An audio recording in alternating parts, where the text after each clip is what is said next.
Olá, forte abraço a todos. Eu sou o professor Adriano Bressani, docente do Instituto de Ciência e de Tecnologia da Unesp, campus de São José dos Campos, e essa é a primeira videoaula da disciplina Geomorfologia, uma disciplina oferecida ao curso de graduação em Engenharia Ambiental.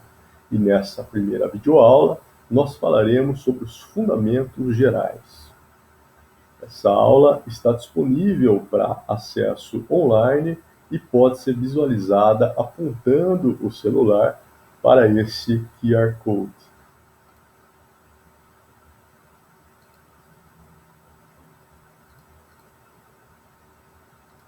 Bem, entre os principais conceitos ou conceitos básicos de interesse está a própria definição de geomorfologia, né? Que, como a própria palavra sugere, se refere ao estudo das formas do relevo. Na realidade, numa perspectiva mais ampla, a geomorfologia é uma ciência, né? Uma ciência que se dedica a esse estudo. Mas, como veremos, é um estudo que não se limita, né, ao entendimento e à compreensão da forma, mas principalmente à análise dos processos, de todos os processos que, de alguma maneira, direta ou indiretamente, contribuem para a origem e para o desenvolvimento das formas do relevo. O relevo, que por sua vez, de uma maneira simples, pode ser interpretado como a expressão espacial da topografia, né? Ou seja, como é que a superfície do relevo, né, se comporta ou se distribui espacialmente numa área de interesse. Perceba que esse comportamento, né, da superfície, ele é de especial interesse para a compreensão da dinâmica ambiental. Porque é justamente a superfície, né, ou a forma desta superfície, que vai interferir, por exemplo, no escoamento, né, no maior escoamento ou na infiltração das águas da chuva, que vão interferir, inclusive, com processos de movimento na própria atmosfera e que, portanto, interagem com os fenômenos climáticos, né? E que, portanto, são a base para a compreensão de toda a dinâmica ambiental, né? Bom, sendo o relevo a expressão espacial da topografia, é importante lembrar que a topografia, por sua vez, diz respeito justamente ao mapeamento dessa superfície, né? A superfície do terreno que compõe a paisagem, por sua vez, definida aqui, né, introdutoriamente, como a configuração visível do relevo. Aqui, vale destacar que, embora a gente esteja falando da forma do relevo, né, como já foi dito, o principal objeto de estudo, na realidade, são todos os processos que contribuem para a origem e desenvolvimento dessa forma. E como nós falamos da forma, embora tenhamos feito referência à topografia, ou seja, à superfície do relevo, na realidade, esses processos, em muitos dos casos, têm origem interna, na subsuperfície, né? Os chamados processos endógenos.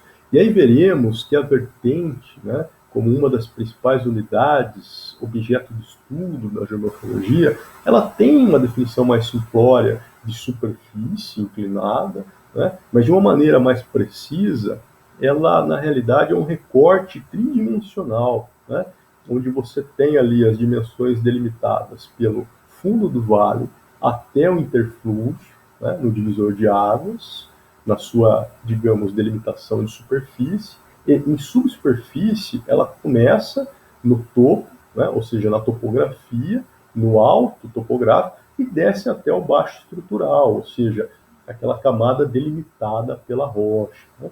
Portanto, é de interesse de estudo da geomorfologia todos os processos que agem tanto em superfície quanto em subsuperfície, ok? Bom, dentro deste estudo geomorfológico é importante compreender dois conceitos básicos fundamentais, que são os conceitos de sistema e de processo geomorfológico. O sistema, né, se refere a um conjunto de elementos, mas mais do que um conjunto de elementos, se refere às relações que existem entre esses elementos e entre esses elementos e as suas características, ou seja, os seus atributos, né? Quando nós falamos dos elementos, nós estamos basicamente falando das características de forma, né? As relações, por sua vez, se dão através dos processos. Nesse sentido, o processo, né, ou o processo geomorfológico, mais precisamente, corresponde a uma sequência de fenômenos ou de eventos que, direta ou indiretamente, contribuem tanto para a origem quanto para o desenvolvimento da forma do relevo, né? Ou seja, que de alguma maneira transforma a expressão espacial da topografia. E aí, como exemplos mais simples, né, ou básicos, nós podemos citar a própria erosão, a sedimentação, entre vários outros que nós abordaremos mais adiante, né? E falando em geossistemas, né, ou sistemas geodinâmicos, a essa altura é importante definir que se trata, portanto, de um sistema que é composto tanto por elementos, né, e entre os elementos nós poderíamos dar como exemplo o próprio solo, dentro de um sistema pedológico, nós poderíamos citar a água dentro de um sistema hidrológico, nós poderíamos citar a rocha dentro de um sistema litológico, e esse sistema ele é composto pelos elementos, mas muitas vezes faz referência às características desses elementos, ou seja, a seus atributos, né? Quando a gente pensa em solo, nós podemos dar como exemplo a textura como atributo. A água, poderíamos falar em turbidez, né? E assim sucessivamente. Por sua vez, os processos, como já dizemos antes, são os eventos ou os mecanismos através dos quais estes elementos interagem e evoluem no tempo, né? Nessa perspectiva, os geossistemas ou sistemas geomorfológicos são ditos sistemas abertos, ou seja, sistemas que interagem entre si mutuamente, né? Sistemas que interagem com outros sistemas que fazem parte do seu chamado universo, ou universo de sistemas. Dentro desse universo, nós podemos identificar dois tipos principais de sistema do ponto de vista dessa interação: os chamados sistemas antecedentes e os sistemas subsequentes.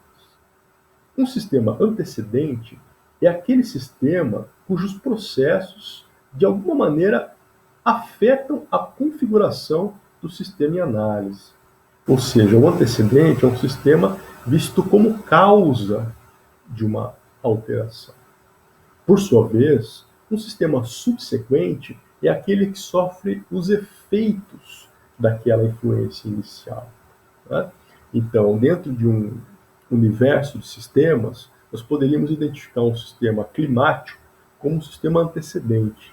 O sistema climático, através da precipitação, né, das águas da chuva, através das variações de temperatura, vão interagir com a superfície do relevo, provocando a desagregação e o movimento de detritos, provocando a contração e a dilatação de materiais, e dessa maneira causando efeitos sobre o sistema litológico ou sobre a própria formação do relevo, ou seja, sobre o sistema geomorfológico, tá? Por sua vez, o sistema geomorfológico, quando por meio da forma da superfície, determina toda a dinâmica de escoamento, né, de distribuição, espalhamento ou concentração de águas, afeta, por sua vez, um sistema subsequente definido como um sistema hidrológico, por exemplo, né? A própria desagregação dos materiais de superfície, o seu transporte, a sedimentação em fundos de canais, vai afetar também essa dinâmica fluvial, né? Tanto pluvial quanto fluvial. Portanto, Embora possamos olhar para esses sistemas como um conjunto ou um universo de sistemas de mútua interação, onde nós identificamos um sistema antecedente, depois um subsequente, que é antecedente de outro subsequente, essa interação ela não se dá necessariamente de forma linear, como nós já estamos destacando, né? O sistema ele provoca uma alteração do sistema seguinte e, como resposta, o sistema seguinte reage provocando de volta uma alteração no sistema anterior. Então existe uma retroalimentação proveniente dessa interação que há entre os sistemas, né? E, portanto, é, essa interação não ocorre necessariamente de maneira sequencial e linear, né? Nessa perspectiva, a análise de todo o sistema deve considerar quatro aspectos fundamentais, que são eles: a escala, a matéria, a energia e a estrutura, né? A escala define a unidade básica de análise, ou seja, se você dá um zoom in ou um zoom out, aquilo que inicialmente era um elemento pode ser visto como um sistema e vice-versa.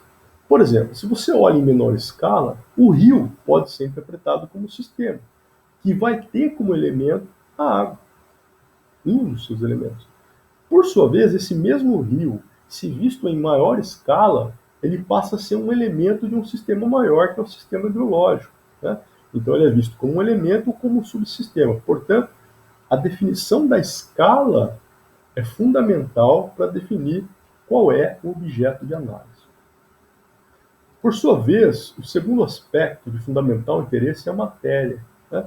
A matéria, como o próprio nome sugere, corresponde ao elemento material, ou seja, aquele elemento que se movimenta, aquele elemento que é movimentado pelos processos ao longo do sistema, através do sistema, né? E aí nós podemos citar como exemplo a água, né, se movimentando ao longo do sistema hidrológico, o solo se movimentando no sistema pedológico, e assim sucessivamente.